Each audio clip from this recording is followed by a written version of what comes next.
Many eons ago, the Bodhisattva was born as a prince named Ashvaran, who, at age 19, became king after his parents died. One summer, there were rumors of a group of escaped slaves who were burning down nearby villages. And so King Ashvaran mounted his chariot and went to investigate. Upon arriving in nearby villages to his kingdom, there were no signs of any fires, and so King Ashvaran started to head into a nearby kingdom, a kingdom who used to be at war with his own.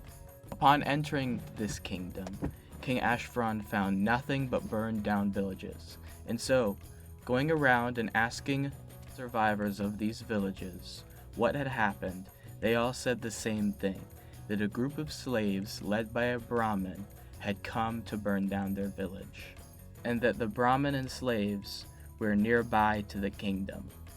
Upon finding a temple which had been untouched, King Ashvaran went inside. Inside this temple, he found a group of slaves around a basin filled with oil, and they were all dipping rags into the oil, and next to them was a Brahmin. And so King Ashvaran confronted the Brahmin.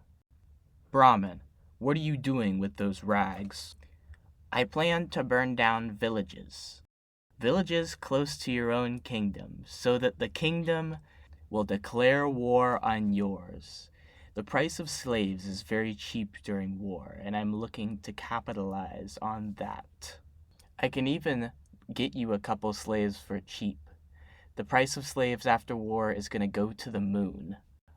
I wish not to deal in your defilements, Brahmin. I only wish to stop this impending war you are trying to cause. How about this? If it's money you're looking for, then I will give you all the money that I have with me right now. And if it's war that you're looking for, I say no. I think that instead of fighting fire with fire, I will happily burn myself alive, such that these flames of discord will become extinct." And so, covering himself in oil, King Ashvaran was lit on fire.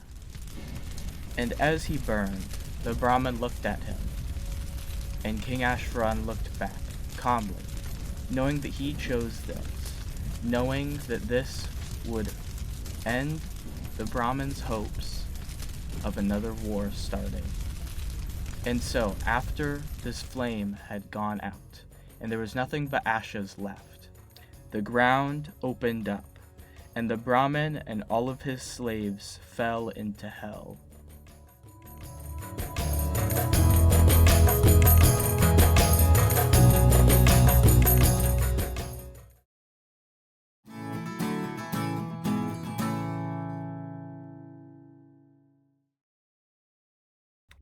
Many eons ago, the Bodhisattva was born as a farmer named Dhruva. Dhruva lived on a farm with his family, and one day a merchant came by. This merchant was actually the goddess Vasudhara in disguise.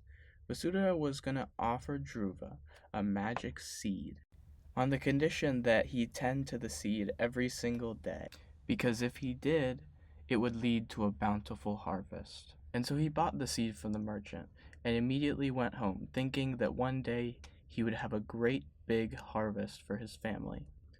When he arrived home, he immediately grabbed his hoe and went right to digging, making a perfect spot for his seed.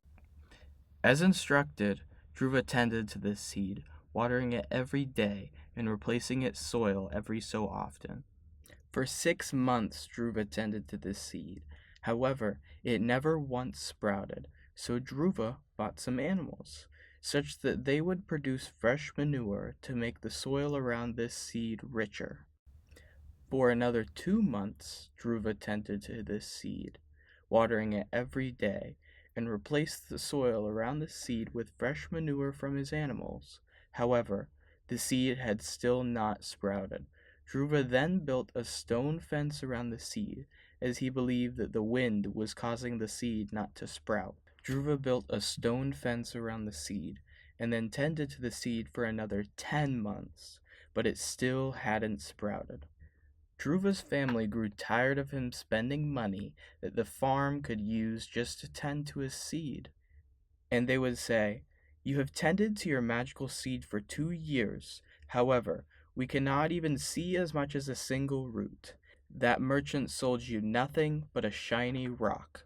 Dhruva did not let his family sway him into giving up on his seed, as the merchant said that this seed would lead to a divine harvest that would feed his family in the future.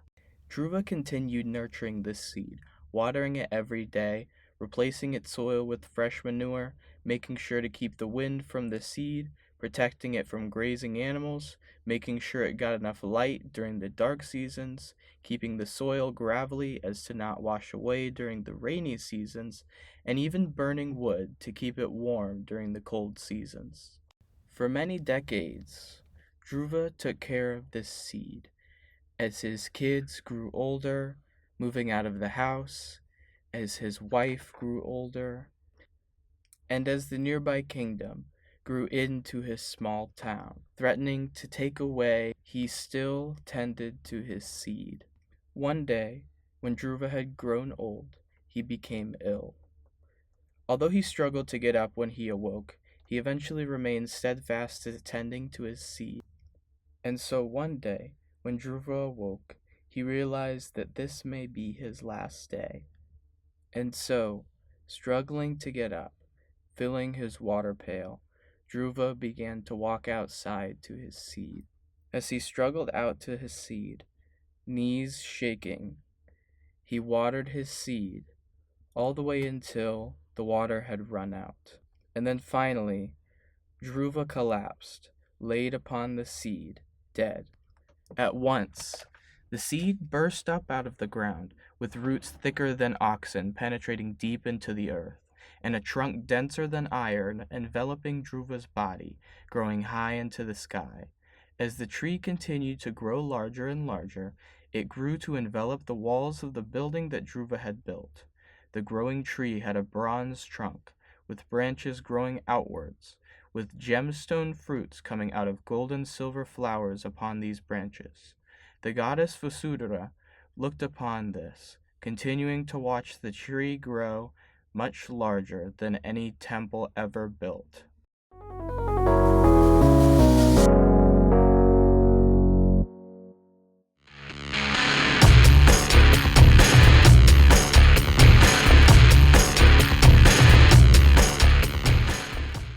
Many eons ago, a hopeful arhat was born to be called Naraya. Naraya bore no lineage to the Buddha. However, an experience in his life may change that.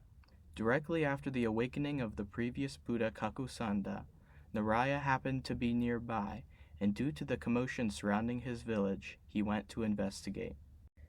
A procession of people was traveling through the village, following the Buddha. All manner of beings were looking on at the Buddha.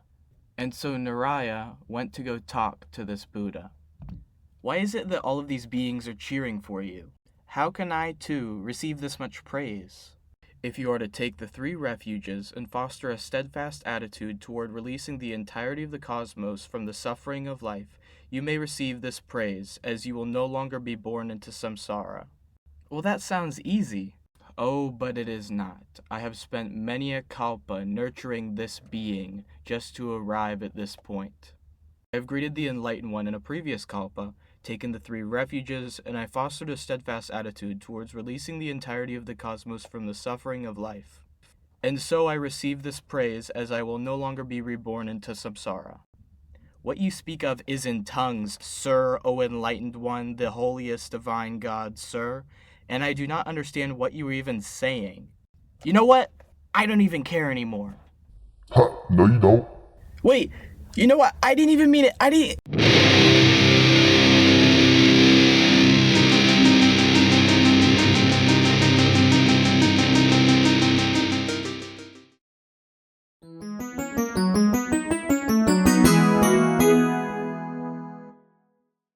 Many eons ago, around the time of the enlightening of a previous Buddha, Kakusanda, a bodhisattva was born as a monk named Panir.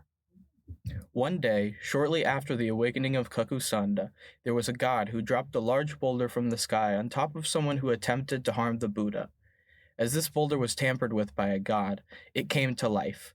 In fear of this boulder, many people fled the village the Buddha Kakusanda was passing through in terror. This boulder then fled to a nearby forest. Seeing this, Panir went into the forest to meet this boulder. Hey, are you the boulder that came to life? All those people were calling me a monster. They told me that I killed someone, and I was so confused because I don't remember killing anyone. I don't even remember anything. Don't come near me. I might end up hurting you too. Don't worry. I know that you didn't mean to hurt anyone. I forgive you, as it was not your fault. It seems a god caused you to come to life as he threw you upon a man. Are you sure you forgive me? I hurt someone. I do, and I believe you are not to blame. Would you like to be friends with me? I'll help you live a normal life, as you should. Ah, I see that you may one day become enlightened, as I have, for you show compassion for all living beings. Come over here and take the 3 refuges.